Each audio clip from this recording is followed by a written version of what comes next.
아이젠하워와 아내인 메이미의 저녁 식사 자리. 이 식사 자리에서 아이젠하워는 아무렇지도 않게 이렇게 말하게 됩니다. 여보, 난 아무래도 런던으로 가야 될 것 같아. 당신 무슨 직책을 새로 맡았나요?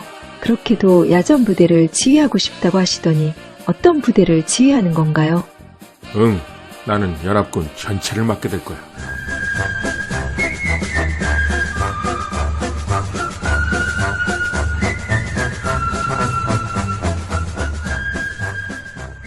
시청자 여러분들의 열렬한 성원 부탁드리겠습니다. 아이젠하워, 2차 대전 당시 영미연합군 총사령관. 하지만 우리는 그가 영미연합군 총사령관으로서 구체적으로 무엇을 했는지에 대해서는 막상 잘 알지 못합니다. 만슈타인이나 구데리안 그리고 롬멜과 같이 천재적인 전투 감각으로 전장에서 창의적 전술을 써가며 승리를 거두었던 드라마틱한 에피소드를 미군의 아이젠하워에게서 찾기는 어렵습니다. 그 이유는 아이젠하워가 이러한 독일 장군들과 같은 야전 사령관과는 그 위치가 달랐던 것이 주된 이유일 것입니다. 오히려 아이젠하워는 히틀러와 비교하는 것이 더 합리적입니다. 왜냐하면 아이젠하워는 연합군 총사령관이었고 히틀러도 독일군 최고사령관이자 독일 육군 총사령관이었기 때문입니다. 군대의 전략 목표를 세우고 구체적인 전략을 구상하는 것은 바로 최고사령관이 해야 할 일입니다. 그리고 전략 목표를 달성하기 위한 작전과 전술에 대한 책임은 야전사령관의 역할이라고 봐야 맞을 것입니다. 하지만 히틀러는 최고사령관이 해야 할 역할인 전략을 세우고 전략 목표를 잡는 일은 소홀한 채 일선 지휘관의 작전과 전술 등 작은 것에 사사건건 간섭했습니다. 히틀러의 이러한 치명적 문제점에 대해서는 이제까지 다루었던 컨텐츠인 롬멜, 구데리안, 만슈타인 컨텐츠를 통해 이미 충분히 보셨을 것입니다. 우리가 다 알다시피 독일군 총사령관 히틀러는 이런 면 때문에 대실패를 했지만 영미연합군 총사령관 아이젠하워는 대성공을 거뒀습니다. 그렇다면 대체 연합군 총사령관 아이젠하워는 어떤 리더십을 선보였기에 성공적으로 연합군을 승리로 이끌었을까요? 이번 컨텐츠에서 주목하는 것은 바로 이러한 아이젠하워의 리더십입니다. 그럼 먼저 1944년 오버로드 작전, 즉 D-Day 전날 그 현장으로 먼저 가보도록 하겠습니다. 여러분의 더 큰 응원 부탁드리겠습니다. 1944년 6월 5일 저녁, 영국 그린엄 커먼 공군기지. 아이젠하워가 여기에 왔다! 미국의 한 공수부대원이 이렇게 소리쳤습니다. 연합군 총사령관 아이젠하워는 내일 지상 최대의 상륙작전에 가장 먼저 적진으로 투입될 연합군 병사들을 방문한 것이었습니다. 아이젠하워는 알고 있었습니다. 앞으로 몇 시간 이내 이들 중에서 약 70%가 희생당할 것이라는 것을. 그리고 아이젠하워는 인류 역사상 가장 큰 규모의 작전을 앞두고 너무나 큰 심적 부담으로 인해 마음이 무거웠습니다. 수백만 명이 참가하는 이 거대한 작전이 만약 실패한다면 다시 이런 준비를 하려면 적어도 1년 이상은 상륙이 늦어질 거라는 것을 잘 알고 있었고 그것은 오롯이 자기 책임이라는 것도 알고 있었기 때문이었습니다. 자네 고향이 어딘가? 미시간에서 왔습니다. 오, 미시간? 낚시하기 참 좋은 곳이지. 여러 번 가본 적이 있네. 아주 좋은 곳이야. 그때 한 병사의 외침. 장군님, 우리는 절대 걱정하지 않습니다. 지금 걱정하고 있어야 될 자들은 독일군 녀석들입니다. 기다려라, 히틀러. 우리가 널 잡으러 간다. 아이젠하워는 미소를 지었습니다. 심적 부담으로 가득 차 있었던 아이젠하워. 그는 이렇게 병사들을 만남으로써 마음속에 있던 거대한 부담을 떨쳐버릴 수 있었던 것입니다. 병사들을 만나 오히려 새로운 힘을 얻게 된 아이젠하워. 그는 자신감을 회복한 채 병사들 앞에서 이렇게 외쳤습니다. 여러분, 우리 군은 독일 공군이 전혀 두렵지 않다. 만약 여러분 머리 위에서 비행기를 보게 된다면 두려워 마라. 그것은 우리 비행기일 것이다. 이렇게 공수부대 대원들을 안심시키는 아이젠하워. 이날 공수부대 대원들이 보여준 태도는 총사령관 아이젠하워를 전적으로 믿고 있다는 바로 그것이었습니다. 병사들은 아이젠하워를 만나 용기를 얻었고 아이젠하워도 병사들을 만나 자신감을 찾았던 것입니다. 아이젠하워는 차에 탑승하며 자신의 운전병에게 이렇게 말했습니다. 자, 이젠 시작이다. 이젠 누구도 막을 수 없다. 아이젠하워의 이력은 좀 특이했습니다.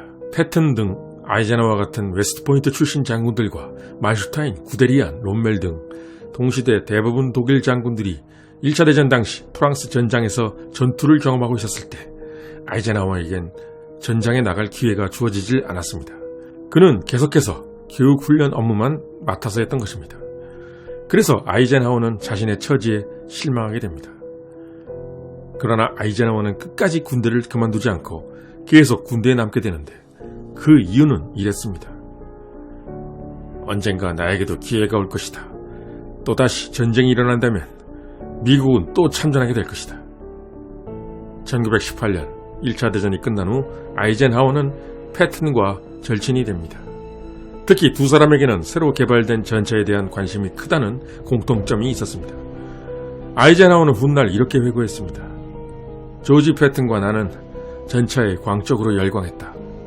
참으로 특이한 것은 향후에 벌어질 2차 대전 당시 명성을 떨치게 되는 장군들은 독일과 미국 할 것 없이 당시 가장 혁신적인 물건이었던 전차에 열광했다는 사실이었습니다.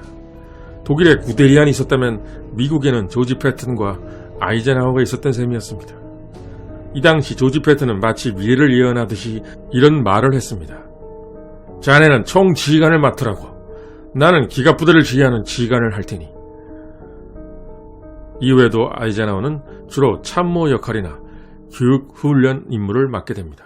아이젠하워는 필리핀에서 메가더 장군의 참모 임무를 맡게 되었고 메가더 밑에서 너무나 참모 역할을 잘 해내게 됩니다. 때문에 메가더는 아이젠하워를 놔주질 않고 계속해서 참모를 맡아달라고 부탁하는 지경이 됩니다. 그러던 중 1939년 9월 독일의 폴란드 침공으로 2차 대전이 발발합니다. 아이젠하워는 이 핑계로 간신히 메가더에게 벗어나 미국 워싱턴으로 돌아오게 됩니다.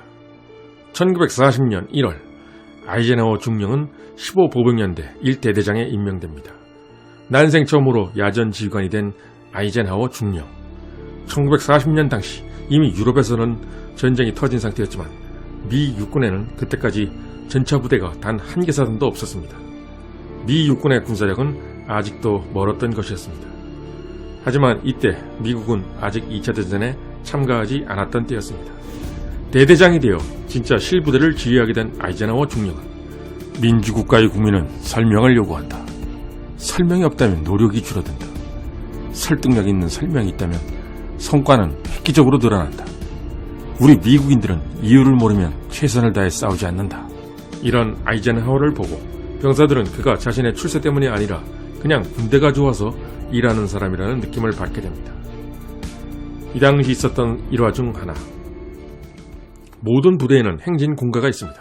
대대장 아이젠하워가 가장 좋아하는 행진군가는 비어베럴 폴카였습니다. 지금 흐르고 있는 이 노래가 바로 아이젠하워 대대장 최애 행진군가였습니다. 그런데 어느 순간부터인가 1대대 병사들의 행진군가는 무조건 비어베럴 폴카로 고정되어 울려 퍼지게 된 것입니다.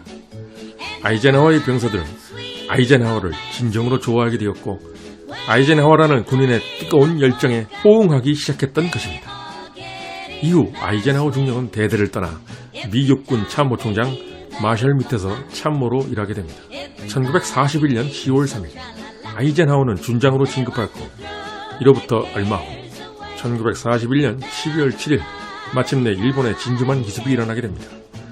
드디어 미국도 2차 세계대전의 소용돌이 속으로 빠져들게 된 것입니다. 이렇게 되자 아이젠하워는 마음이 조급해졌습니다. 이러다가 평생 마셜 육군 참모총장의 참모만 하다가 시간을 다 보내는 거 아닌가. 해가 넘어간 1942년이 돼서도 아이젠하워 준장은 여전히 마셜 육참총장의 보좌관 노릇을 하고 있었습니다. 아이젠하워는 야전에 있지 못하고 마셜의 참모 역할만 하는 것이 너무나도 불만이었습니다. 이 당시 패튼은 아이젠하워에게 이렇게 말했습니다. 아이크, 드디어 나는 독일군들과 싸울 수 있게 됐어. 나는 독일군 녀석들을 실컷 패줄 거라는 자신감으로 가득 차 있다고. 좋겠네. 그렇지만 나는 아마 지금처럼 책상 뒤에 처박혀 총 한 발 안 쏴보고 끝날 것 같아. 아이크, 포기하지 말고. 전쟁의 기본 진리를 몰라? 전쟁에선 언제나 예기치 않은 일이 일어난다고. 우린 곧 함께하게 될 거야. 이때 아이젠하워는 자신이 2차 대전의 주변부가 아니라 가장 핵심이 곧 될 거라는 사실을 까맣게 모르고 있었던 것입니다. 그러던 어느 날 마셜 미 육군 참모총장의 보좌관 아이젠하워는 앞으로 유럽 전역에서 영국군과 연합작전을 지휘할 추천자 명단을 마셜에게 제출하게 됩니다. 잘 검토하겠네, 아이크. 그런데 어쩌면 자네가 적임자일지 모르지. 만약 자네가 뽑히면 언제 영국으로 떠날 수 있겠나? 예상치 못한 질문에 아이젠하워는 깜짝 놀랐습니다. 저는 언제든지 가능합니다. 그로부터 3일 뒤인 1942년 6월 11일 아이젠하워와 아내인 메이미의 저녁 식사 자리. 이 식사 자리에서 아이젠하워는 아무렇지도 않게 이렇게 말하게 됩니다. 여보, 난 아무래도 런던으로 가야 될 것 같아. 당신 무슨 직책을 새로 맡았나요? 그렇게도 야전 부대를 지휘하고 싶다고 하시더니 어떤 부대를 지휘하는 건가요? 응, 나는 연합군 전체를 맡게 될 거야. 이제 드디어 유럽 원정군 총사령관으로 임명된 아이젠하워 소장. 당시 루즈벨트와 처칠이 총사령관의 자질로서 가장 중요시했던 것은 무엇이었을까요? 그것은 바로 히틀러를 이기기 위한 하나의 목표 아래에서 통합된 연합군을 이끌 만한 사람이라는 것이었고, 연합군을 통합하겠다는 아이젠하워의 확고한 결의를 알게 된 루즈벨트와 처칠은 아이젠하워를 택한 것이었습니다. 아이젠하워는 패튼과 몽고메리라는 개성 강하고 자신보다 전투 경험이 더 많았던 뛰어난 장군들을 어떻게 다스려가며 전쟁을 승리로 이끌게 될는지. 이제 그에게는 북아프리카 전투, 시실리 전투, 이탈리아 전투, 노르망디 상륙작전, 그리고 최종 승리까지의 숨가쁜 여정이 기다리고 있었습니다. 끝으로 한 가지만 말씀드리며 아이젠하워 일부 영상을 마치도록 하겠습니다. 아이젠하워의 가장 큰 특징은 제대로 임무용 지휘체계를 구사하는 표본 같은 인물이었다는 점입니다. 큰 줄기는 최고 사령관이 정하지만 세부적인 것들은 휘하 장군들에게 맡기는 임무용 지휘체계. 1240년 서부 유럽 침공전 당시 독일 육군 A집단군 참모장을 맡았던 만슈타인. 그의 직속 상관 A집단군 사령관은 바로 룬투슈테트였습니다. 만슈타인이 나홀로 외롭게 나치 작전이 승리의 유일한 방법이라며 육군 총사령부의 브라우이츠 그리고 할더와 외로운 싸움을 계속하고 있었을 때 룬투슈테트는 무엇을 했을까요? 룬투슈테트는 만슈타인이 하는 일에 참견하지 않았습니다. 그가 어차피 독일군 내에서 최고 능력자라는 것을 알고 있었기에 직속 상관인 룬투슈테트는 만슈타인에게 모든 것을 그냥 맡겼던 것이었습니다. 후에 룬투슈테트의 가장 뛰어난 점이 만슈타인의 상급자임에도 그냥 가만히 있어준 것이었다는 농담이 있을 정도였습니다. 바로 이런 리더십의 소유자인 아이젠하워와 정반대였던 히틀러와의 싸움이 이제 벌어지려 하고 있었습니다.